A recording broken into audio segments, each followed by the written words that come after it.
this channel. In today's video, we're talking about the contribution of commercial bank to the economic growth in Nigeria, 1980 to 2004. Remember, at Project NG, you get unlimited project topic from different departments, ranging from accounting, agriculture, biochem, biology, chemical engineering, and lots more. So let's go straight to this particular project we are talking about today, which is the contribution of commercial bank to the economic growth in Nigeria. From the abstract, you can see that the operation of commercial bank in Nigeria started early as 19th century, and since then, their contribution to the growth cannot be overemphasized.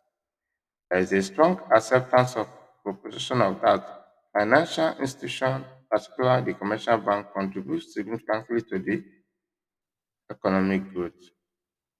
For any country, to pursue economic growth, therefore, the financial resources cannot be avoided. The financial resources are gotten mainly from the commercial bank. This essence of commercial bank is not only to make profits for their businesses, but also to make life meaningful to the society through their loans and advances. This research work examined the contribution of central bank loan and advances, and the main aim is to know the growth in the development of Nigeria economy. The results from the research show that loans and advances are positively related with growth, gross domestic product. From the table of content of this project, we can see that from the introduction, paragraph of study in page 1, statement of problems in page 3, objective of the study in page 5, hypothesis in page hypothesis in page 5, significance of study in page 6, definition of terms in 7. In the chapter 2, you have the literature review, the theoretical literature and the empirical literature in 35, and limitation of the previous study in page 40. In chapter 3, you have the methodology, the theoretical framework in 41, method of evaluation in page 45, and the data required and source in page 46. If we come to chapter 4, which is the presentation and analysis of results, you can see that empirical results in 47, statistical test of significance in 48, evaluation of work hypothesis in 50. Now you come to chapter 5, which is summary, conclusion, and recommendation. You can see the recommendation in 53, while the reference in 56. So let's go to chapter 1 and talk about the basics in the introduction. So if you can see now that there is a quite number of interpretation of the term growth, but as it may be, the problem of economic growth was initially seen largely in an economic problem to be tackled largely by economists. The massive poverty that exists in undeveloped world was interpreted as a low per capita income. Growth in the late 1960s and 1970s brought into factors a situation of worsened poverty conditions for the poor in many undeveloped countries, despite a fairly good record of growth in national income. The foreseen development gave rise to the increase in questioning of growth basis, arising from the questions more variables were introduced into the definition of economic growth.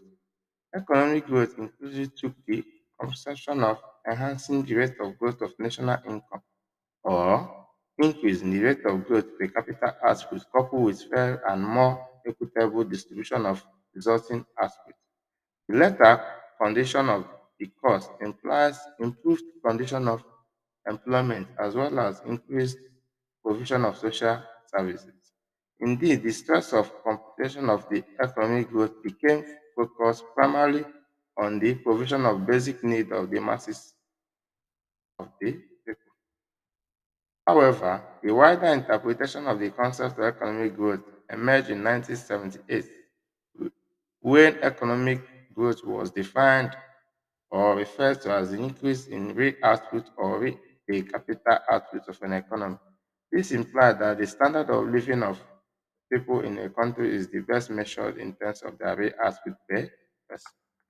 So you can download this complete project in PDF or in doc format when you visit Project NG and click on Get Complete Project Now or Get the Full Work. Then you follow the instructions from the website. So let's also talk about the objective of this study. You can see that in contemporary Nigerian society, in all developing societies, which are incorporated into the global capital economy, the most pressing need in economic growth and development. And to achieve this objective, there is a need for financial institutions, particularly commercial banks. The purpose of this study is primarily to investigate the contribution of commercial banks to Nigerian economic growth using their loan and advances. So you can also download this project, as I said, and other projects at Project NG. All you have to do is visit the Project NG, select your department, choose from the list of already written projects listed on the website, and download. Thank you for watching. Don't forget to subscribe to our YouTube channel for more videos.